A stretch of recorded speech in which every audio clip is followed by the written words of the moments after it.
Bien, bueno, yo preparando esta clase, como que hice un repaso hacia atrás, ¿no? Y ya llevamos muchos años, ¿no? Llevamos muchos años ahondando en la palabra de Dios. Y a pesar de que llevamos muchos años, no es que llevamos tantísimos libros, ¿no? Pero puedo decir que creo que nos hemos podido sumergir bastante en la palabra, ¿no? Y leía una frase que se me hizo apropiada para este momento y se las quería leer, ¿no? Nuestro corazón, duro como la piedra, nuestro corazón, duro como la piedra, necesita tiempo para acoger la palabra de Dios, de modo que se convierta realmente en la palabra de alianza.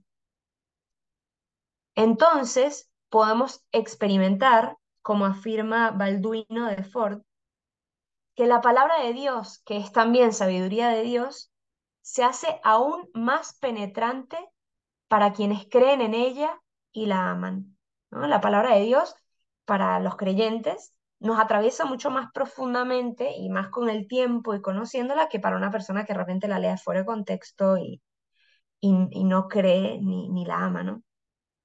¿Qué hay en efecto imposible para el que cree o difícil para el que ama? Lo podemos ver en películas, ¿no? O en historias de vida. Cuando una persona ama a otra, ¿no? Sale como una fuerza interior que nadie sabe de dónde salió en ese momento, ¿no? Me acuerdo cuando mi abuela estaba enferma, mi abuela era grande y un poquito gordita, me acuerdo que se le desmayó a mi mamá. Y dice mi mamá, que era bastante más chiquita y menudita, que la agarró, la cargó y la puso encima de la camilla, ¿no? Y todo el mundo, ¿cómo pudiste, no? Peso muerto de mi abuela, que era bastante más gordita y más grande que mi mamá.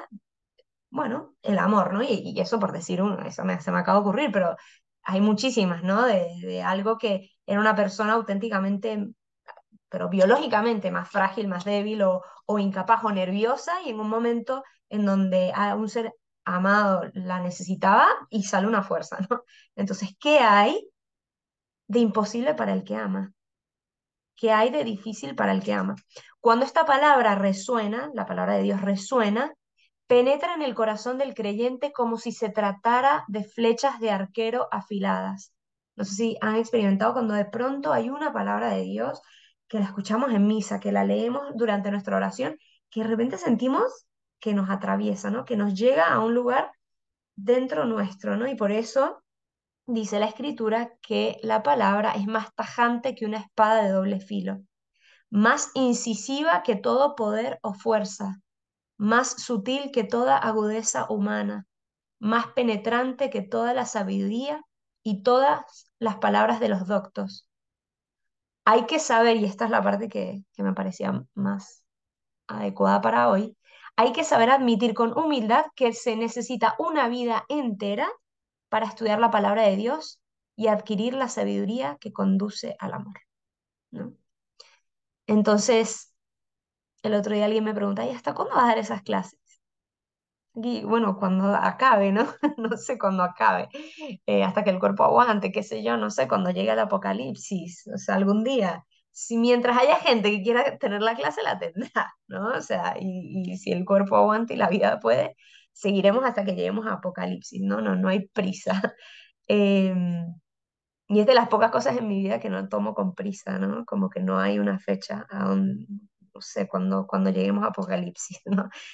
Cuando lleguemos al ven Señor Jesús del Apocalipsis, que es una de las últimas frases, ¿no? de la Biblia. Quería que el día de hoy, a modo de repaso, yo creo que esto ya lo hemos hecho, pero ayer leí este pasaje y me parece espectacular para repasar, y es el del capítulo 11 de la carta a los Hebreos, ¿no? Nuevo Testamento.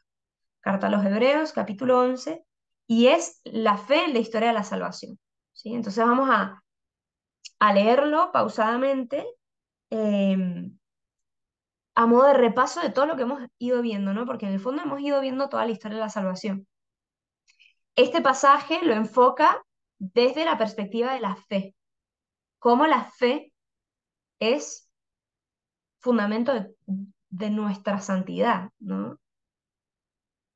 Entonces vamos a ver la fe y es precioso este texto y traten de aprovechar de repasar, ¿no? Todo lo que hemos ido viendo desde la creación hasta Jeremías, pero también para ver este tema de la fe, ¿no? La fe habla constantemente de lo invisible, que de lo invisible que resulta ser más importante que lo visible, y podemos citar a la famosa frase del Principito, ¿no? Lo esencial es invisible a los ojos. Y si pensamos realmente lo esencial de la vida, los vínculos, el amor, el sufrimiento, todo lo esencial de la vida es invisible a los ojos, pero es lo más importante, ¿no? Y la fe se funda en lo invisible. Lo invisible es mucho más grande que lo visible. Si fueron a misa ayer, se dan cuenta que la primera lectura nos hablaba de cómo distan los planes de Dios de los nuestros como la tierra del cielo, ¿no? Isaías 55. Y entonces está la tierra, que es lo visible, lo tangible, lo que podemos sentir, ver, tocar, y luego están los cielos. Y ayer el sacerdote nos decía algo que a mí me hizo pensar, y decía, los cielos, si tú tratas de ir al cielo, te agarras un cohete y te vas al cielo, no vas a llegar a un lugar concreto. No hay un lugar concreto en donde esté el cielo. Entonces, en el fondo, el cielo es invisible, ¿no? Porque ¿qué es el cielo? ¿No? ¿Lo puedes tocar? ¿Lo puedes agarrar? No, ¿no? Pero en el cielo, decíamos de chiquito, vive Dios, ahí está Dios, ¿no? En lo invisible, ¿no? Vamos a introducirnos en esta fe como el fundamento de todo lo que hacemos, ¿no? De hecho, así empieza la carta a los Hebreos, el capítulo 11, ¿no? Y dice, la fe es fundamento de lo que se espera. Yo espero en el cielo, yo espero en algo, espero en Dios, porque creo, ¿no? ¿Por qué yo, si quedé contigo a las 3 de la tarde en un café, voy y te espero? Porque creo en ti y tu promesa que me hiciste de que a las 3 de la tarde nos vemos en el café. La fe, el creer en algo, es fundamento de lo que se espera. Yo espero, puedo quedarme esperando en la fila para subirme al bus porque creo que el bus va a llegar. Pero no es que estoy seguro porque la aplicación me lo dice. La aplicación dice que en 3 minutos va a pasar el bus. Sí, pero igual es fe. Fe natural, ¿eh? No estamos hablando de la fe sobrenatural. O es fe. Yo estoy creyendo que la aplicación me está diciendo la verdad. Estoy creyendo. Entonces, la fe es fundamento de lo que se espera y garantía de lo que no se ve. La fe es garantía de lo que no se ve. De lo que no se ve, ¿no? Y entonces empieza, por ella, o sea, por la fe, es que son recordados los antiguos. ¿Quiénes son los antiguos? Abraham, Moisés. ¿Por qué los recordamos hasta hoy? ¿Por qué los estudiamos? ¿Por qué nos admira su vida? Porque nos admira su fe. Nos admira cómo creyeron en la promesa de Dios. Cómo Abraham salió de su tierra creyendo que Dios lo iba a llevar a la tierra prometida, ¿no? Por ella, por la fe, son recordados los antiguos. Y entonces empieza por la fe. Sabemos que el universo fue configurado por la palabra de Dios. La palabra configura lo creado.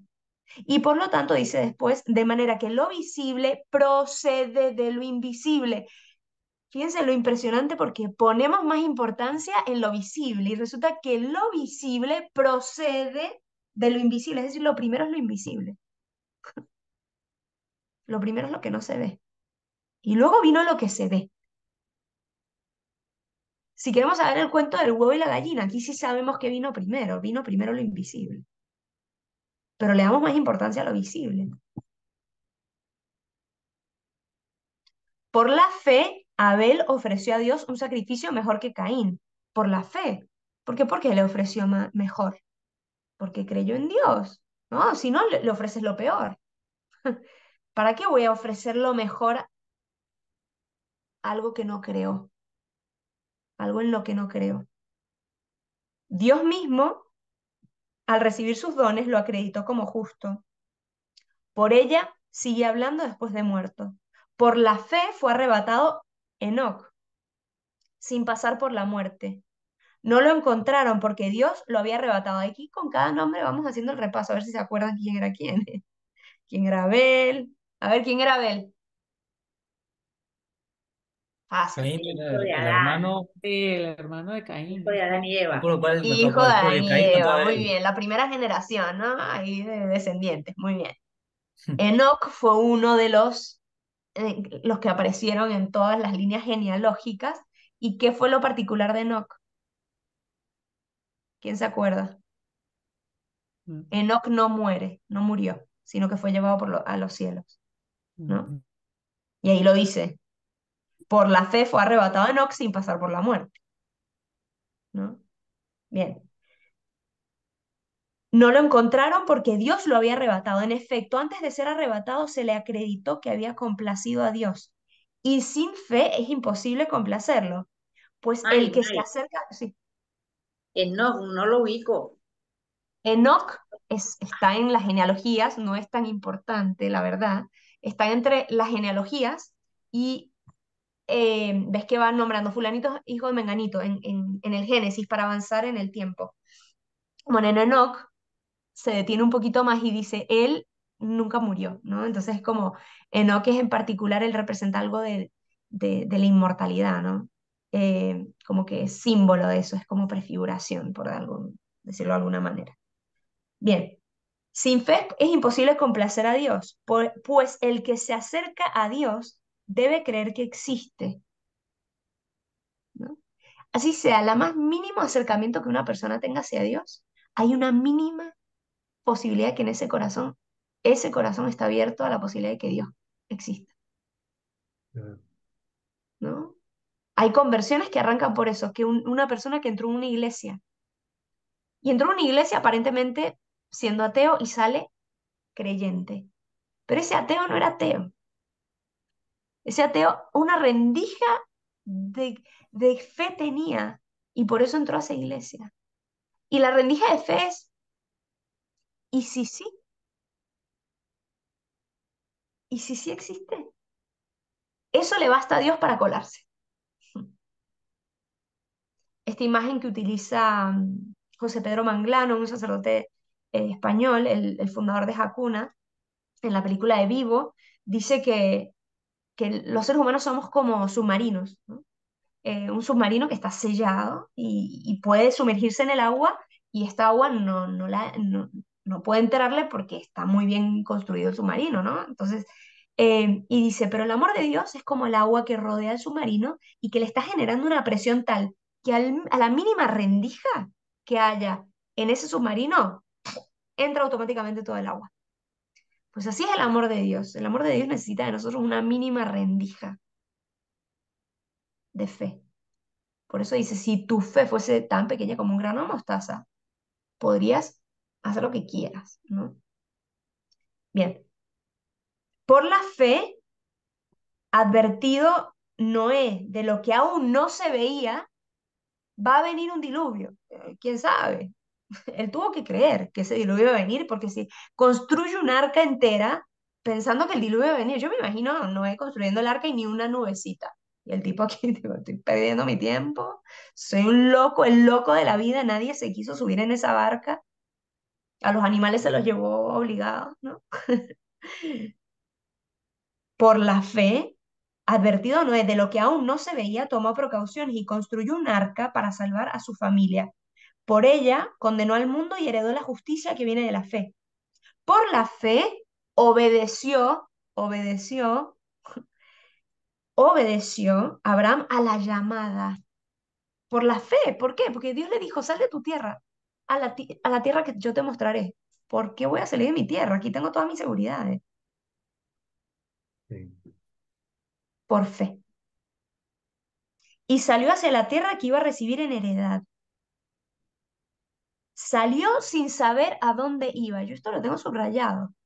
Porque aunque sabemos a dónde vamos, ¿no? Quizás yo voy de Boston a Valencia, quizás voy de Buenos Aires a Madrid, quizás voy de... Pero en el fondo no sé a dónde voy, no sé qué me espera allá. Pero tengo fe de que si Dios me está moviendo de este lugar por X o Y, allá me espera Dios. Mari, perdón. ¿Esto de dónde lo estás leyendo? Hebreos 11, versículo, estamos en el versículo 8. Perfecto, Estamos haciendo gracias. a modo de repaso, Lucas, de todo lo que hemos visto hasta ahora. Sí, Y sí, sí. aprovechamos de hacer una renovación de nuestra fe. Epístola a los Hebreos. Bien. Por fe vivió como extranjero en la tierra prometida, habitando en tiendas, ¿no? En la promesa, porque ustedes dirán, bueno, pero es que Abraham vio la promesa porque él vivió en la tierra prometida, sí, habitó como un extranjero y habitó en una tienda de campaña como alguien que no es dueño de esa tierra. Y lo mismo Isaac y Jacob, herederos de la misma promesa, mientras esperaba la ciudad de sólidos cimientos, cuyo arquitecto y constructor iba a ser Dios. Mientras tanto, estábamos en una peladera de chivos con nuestra carpita. ¿Y qué pasó con la ciudad de sólidos cimientos? Y una cosa un poquito más estableciendo. Todo por la fe. Por fe también Sara, siendo estéril, obtuvo vigor para concebir cuando ya le había pasado la edad, porque consideró fiel, y esto lo subrayen también, porque consideró fiel al que se lo prometía. Ella cree porque considera fiel al que hace la promesa. Dios es un Dios de promesas. La cuestión es si nosotros creemos que Él es fiel y que Él cumple sus promesas.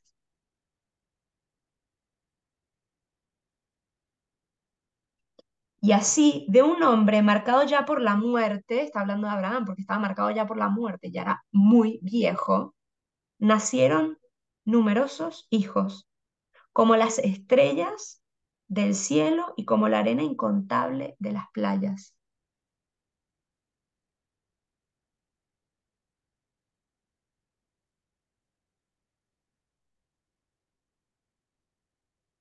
Con fe murieron todos estos sin haber recibido las promesas. Qué fuerte. Murieron sin haber recibido las promesas, sino viéndolas y saludándolas de lejos. Así de lejos. Confesando que eran huéspedes y peregrinos en la tierra. Yo les conté, ¿no? Mi meditación que tuve cuando Jesús baja a los infiernos. Ese lugar en donde dormían Abraham, Moisés, toda esta gente que todavía no había podido llegar al cielo hasta que Jesús abre las puertas del cielo cuando Jesús viene.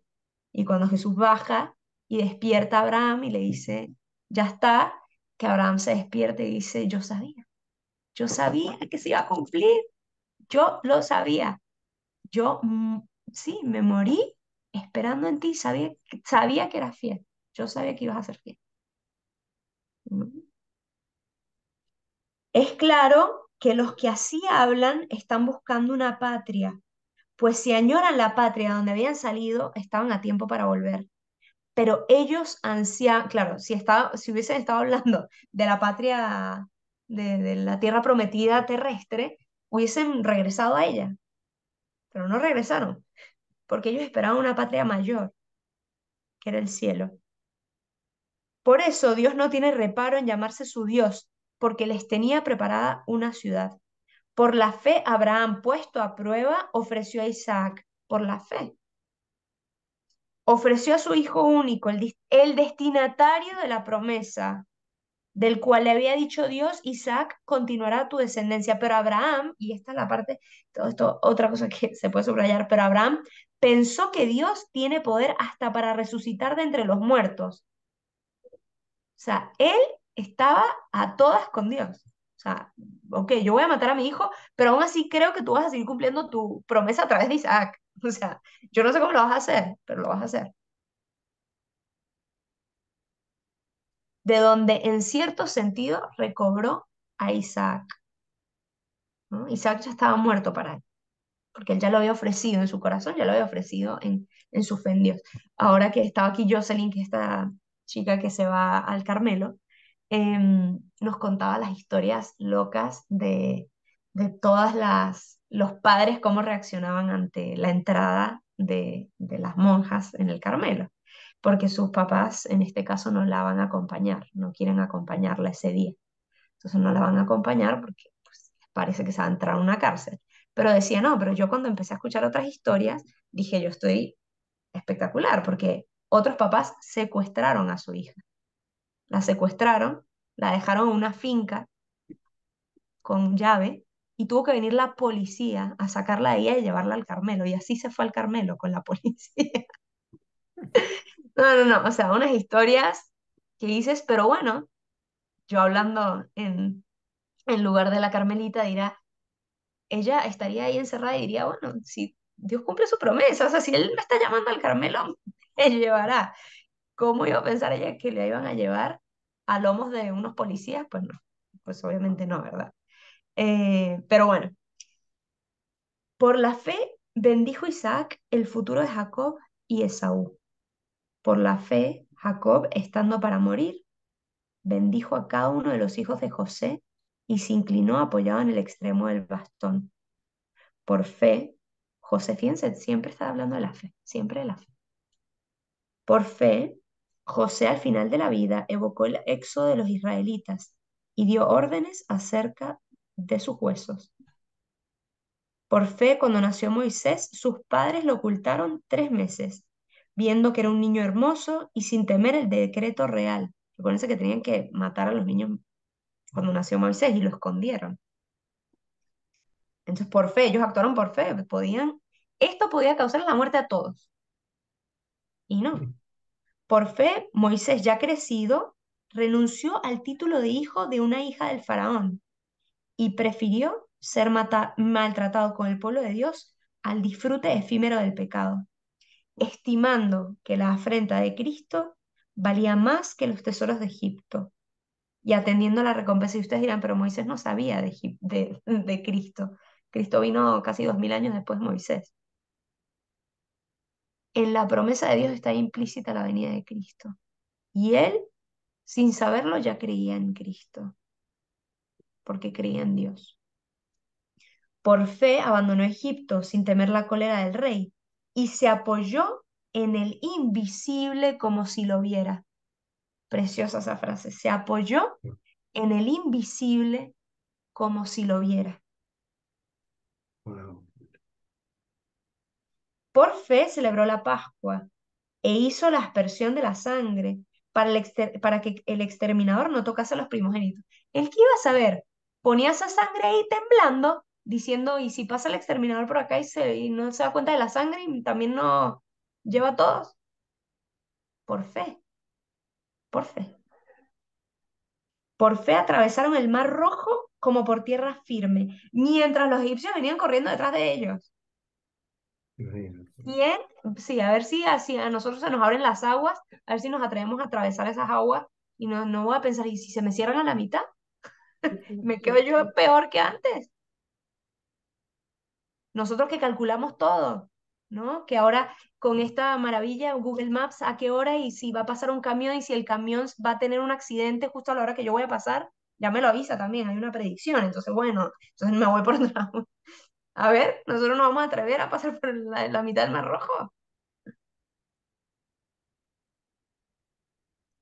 Por fe, bueno, por fe, la muralla de Jericó, después de ser rodeada durante 7 días, se derrumbó. Por fe, la prostituta Rahab, ahí, a ver si nos vienen las murallas de Jericó, a ver si dónde están, desempolvemos. Las murallas de Jericó, Rahab acogió amistosamente a los espías y no perecieron como los rebeldes, ¿se acuerdan? Rahab, la prostituta, ¿no? Que lo saca a los israelitas por la ventana de su casa. Bueno, ¿para qué seguir? No me da tiempo de referir la historia de Gedeón. Gedeón también lo conocemos, ¿eh? Barak, Sansón, Jefté, David, Samuel y los profetas en los que estamos ahora. Estos por fe conquistaron reinos, administraron justicia, vieron promesas cumplidas, cerraron fauces de leones, apagaron hogueras voraces, esquivaron el filo de la espada, se curaron de enfermedades, fueron valientes en la guerra, rechazaron ejércitos extranjeros. Hubo mujeres que recobraron resucitados a sus muertos, pero otros, así como unos vieron cosas maravillosas, otros fueron torturados hasta la muerte, rechazando el rescate para obtener una resurrección mejor. ¿Se acuerdan de los 7 hijos en los Ujú. Macabeos?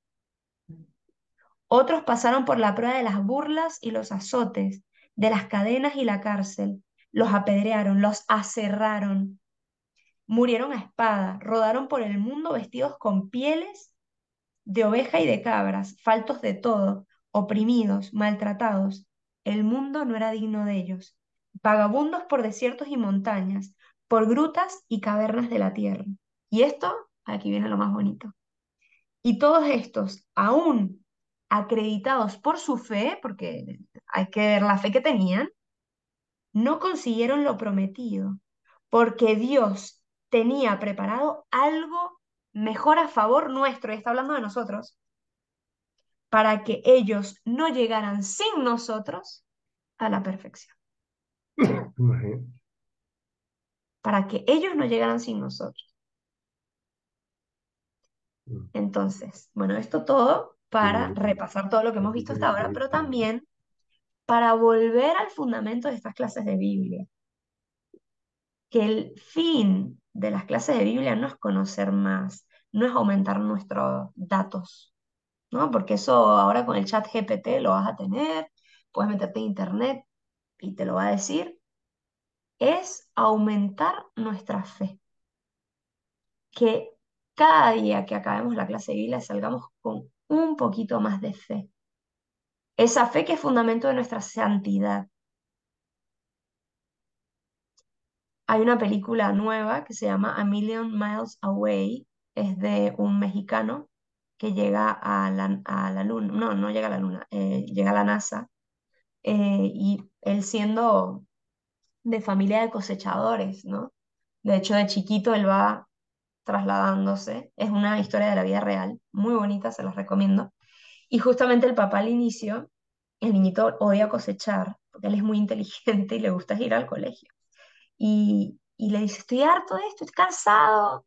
Y el papá le dice, ¿tú crees que yo no estoy cansado? Y el niñito le dice, yo no te veo cansado. O sea, como yo sí estoy cansado, yo a ti no te veo cansado, ¿no? Y entonces el papá le dice, ¿sabes por qué? Porque yo... Y entonces le empieza a dar como una receta, ¿no? Y le dice, pero lo primero es, yo tengo un objetivo. Yo tengo un objetivo claro, yo sé hacia dónde quiero ir. En ese momento él quería comprar una casa en Michoacán, ¿no? Entonces estaba haciendo todo esto para comprar su casa en Michoacán. El punto es que esto, nada, como que es una pregunta que nos podemos hacer. ¿Cuál es el objetivo esencial de nuestra vida? ¿Cuál es el objetivo esencial de nuestra vida? Y yo les hago una respuesta rápida, que es precisamente la santidad. Y el fundamento de la santidad, o sea, la base de la santidad es la fe. Beneficio.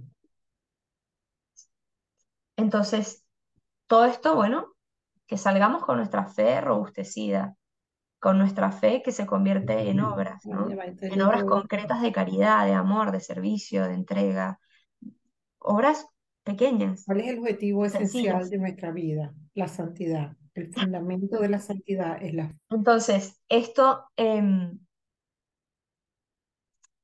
tenerlo en cuenta como que es la finalidad de, o por lo menos es mi finalidad de estas clases de Biblia, ya cada quien tendrá su propia finalidad, ¿no? Pero aumentar nuestra fe, ¿no? Que nuestra fe salga robustecida. Entonces, ahora sí, después de un macro resumen, un mini resumen de dónde estamos hoy en la Biblia, ¿no? Y en la Biblia estamos en el libro del profeta Jeremías, ¿sí? Uno de los profetas mayores, junto con Isaías, con Ezequiel, ¿sí? Nosotros no hemos hecho esa distinción, estamos haciendo una distinción distinta, que es la de, estamos haciendo un recorrido cronológico de los profetas, ¿no? Y por eso no necesariamente vamos en el orden en el que está en su Biblia, porque generalmente van a aparecer los profetas mayores y luego los menores, ¿sí? ¿Por qué se les llama así? Porque son los profetas más importantes, los mayores, y los profetas un poquito menos importantes, ¿sí? Jeremías es uno de los importantes, ¿sí? Y bueno, al inicio vimos que Jeremías tiene 7 partes, ¿sí? Se divide en 7 partes. A diferencia de Isaías, que Isaías, estamos hablando de que era un libro, pero en realidad eran 3 libros, porque habían 3 profetas allá adentro, y por eso lo vimos así. Este es un único profeta y la estructura, o como lo hemos ido recorriendo, es capítulo a capítulo, ¿sí? Y estábamos a punto de empezar la cuarta parte, pero hacemos un repaso de lo que hemos visto. Vimos ya la primera parte, que es el prólogo, en el capítulo 1, los 3 primeros versículos del prólogo. Luego viene el recuerdo de la vocación, sería la segunda parte, el recuerdo de la vocación de Jeremías, que fue que él sintió ese llamado cuando él era chiquitito, no era pequeño. Y dice, ¿quién soy yo? Yo soy muy pequeño, y no digas que eres pequeño, si yo te envío, le dice Dios. La tercera parte, que es el mensaje de conversión a los reyes y habitantes de Judá. Fíjense que primero Dios se dirige a su pueblo, a Judá. Y entonces ahora, en la cuarta parte, ¿a quién se va a dirigir? Al resto de las naciones. Entonces, la cuarta parte se le llama introducción a los oráculos dirigidos a las naciones. Entonces vamos a ver que va a haber una introducción a esos oráculos, luego va a haber otra cosa y luego ya van a haber los oráculos.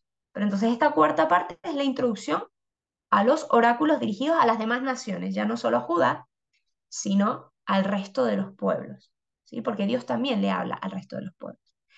Y esta introducción está nada más en el capítulo 25, del versículo 14 al 38.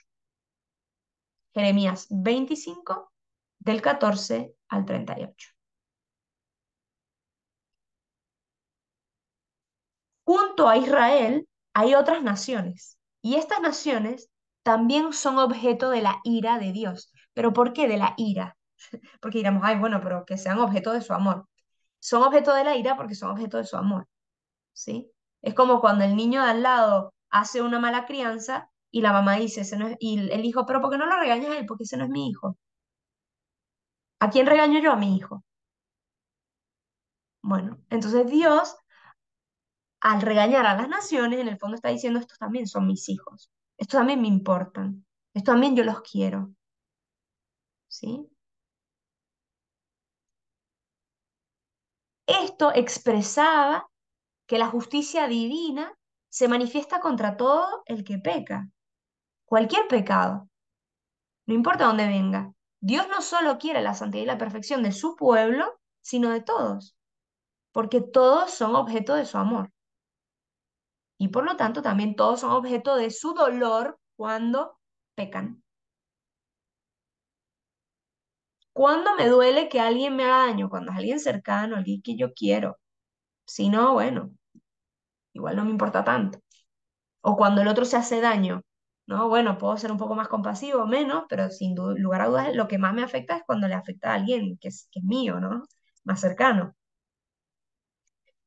Entonces, esta introducción está dotada de un fuerte simbolismo, ¿no? Se nos indica que Jeremías recibe una copa del vino del furor, ¿no? En el fondo es como que beber un vaso hasta las heces, ¿no? Hasta el final, eh, representaba como tragar todo eso lo que había adentro, ¿no? Y entonces Jeremías recibe una copa del vino del furor de Dios que los pueblos estaban obligados a beber a causa de su pecado.